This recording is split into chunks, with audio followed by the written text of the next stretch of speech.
John, Mary, hello. Good to see you again, Leslie. Lovely. Come in. Hello, Darling. Leslie. Lovely. We're in your lovely home in London, Leslie. It's April. Is it? April. My God, it's my birthday month. Indeed. And you're going to be how old? Last age, I was 89, so, my God, I'm 90. And you're still working? Oh, absolutely. Yeah. And you've just completed the audiobook of Chequered Justice for us. Yes, that was a great joy in my life. Yeah? Yeah, it really was. Took how long? 9 months, I think? Something in that area. I know it was just under the year. Yeah. And the finished product is 17 hours. I don't know if you realise the finished product's now 17 hours, so that's typically, 6 feature-length films. I drank a lot of water during that. Are you sure it was water? Yes, it was. I don't drink, you see, otherwise. And what drew you to do the audio book? Why did you decide to do it? Well, I think first of all because the book fascinated me, and when you rang me up and you admired a lot of the character work I've done in my life, as I've covered my own job in every conceivable way, from Shakespeare to God knows what, you know. And played a few judges as well. Yes, I played judges and played a few dirty devils. Indeed. Naughty boys. Yeah, I couldn't imagine you ever being naughty, Leslie. No, not by nature. No. Only intention. And you have also, in the past, had quite an involvement with Lloyd's of London, haven't you? Yes, I was a member of Lloyd's for a time. So you've got a good insight into the insurance world, which is the backstory of Chequered Justice. Yes. Yes, well, the main thing is the book. When I read it, I thought, this is a film. And I hope that's what I would like to see. Yeah, there is a character in the book called Finn, who is the chairman of the insurance corporation in the book. Yeah. I could certainly see you as that character. I think you could play that character very well. Yes, the characters are wonderful. Yeah. I mean, you're a good writer. That's very kind of you. No, I'm not being kind. You gave the book a fantastic review, in fact, when it came out in 2010. Yes. I think in that review you referred to it being a movie. Yes, well, when I finished reading it, I had that feeling. It takes you all over the world.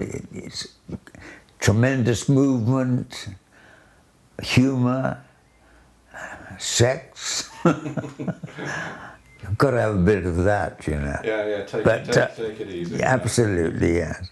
But it always moves. Yes. And the kind of area that I loved most of all was America, and the various things you tended to get onto. Yes, yeah. And of course it's all fiction. Oh, yes, well, partly. Yeah. You're referring there to the nightclub scene, of course. Yes, well, that was funny. Dancing club. You'd never come across it. No, I've never come across it, even though I was in Hollywood myself. Yeah. I didn't have that joy. Yeah.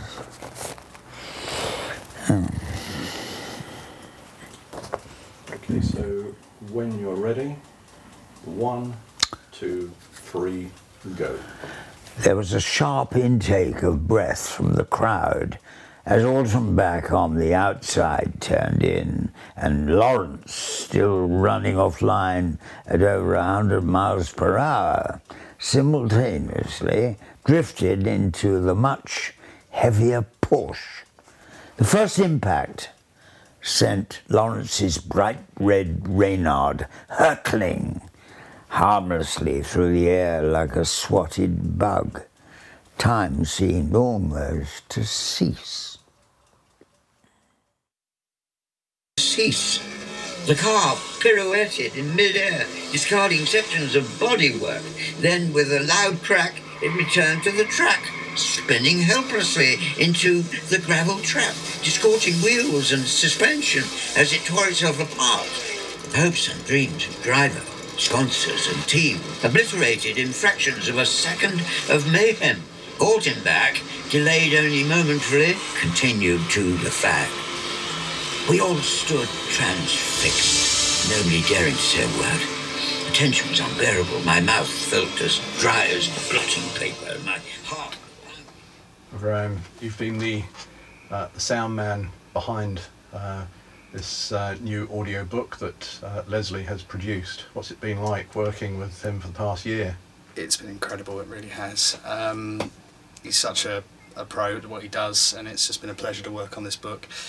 The subject matter's great, the story's fantastic, so it's just been a great privilege to put it together. And I believe this is the first audio book, as far as we know, that's ever been produced with a full cinematic style backing track. I think so, yeah. It certainly adds to the drama of the story. The music itself has really lifted the moments that needed to be lifted. Sound effects the same.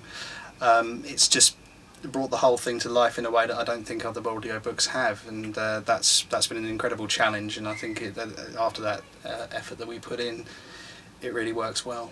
Yeah. And it runs for about 17 hours?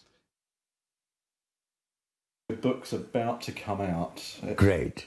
It's been, what, 9 months, 8 months? Great. It's all been great, and I've had a lovely time. And in between, you've managed to fit in a wedding as well.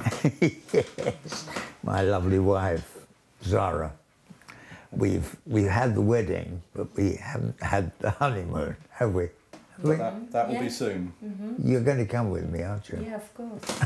Off to Spain at some point, very soon. Yes, I've got a house in Spain, you see. Any plans for any more sort of film work, do you think? Well, I'm always looking, and still living is the thing. It was a little over 21 years ago at around 5:30 in the morning when a squad of Metropolitan Police officers burst their way into our Sussex home. The raid had been triggered by a case of mistaken identity.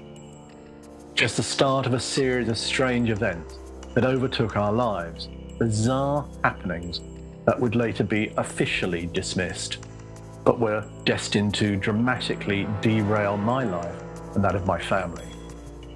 Chequered Justice is that story, a novel based purely on personal experience.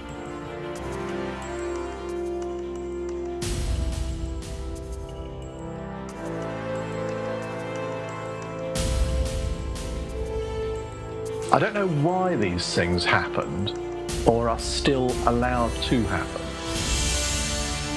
A few years back, who would have believed that the state was snooping on our emails and monitoring our phones, unless broken to us by the media? In reality, we all now live in a big brother state. We have a national crime agency that operates in secret, a justice system that conducts covert trials, a metropolitan police force accused of institutionalized corruption and institutionalized racism with mass shredding of evidence, and a West Midlands police force that suppressed evidence and manipulated statements for over 20 years. For people to retain any degree of confidence in a democratic system, that system needs to develop an open and honest approach to its people, rather than relying on its limitless power to suppress its own wrongdoing. However, spotlighting that can be dangerous.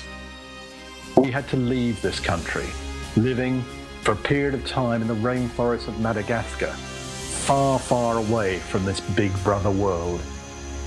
Chequered Justice is our story.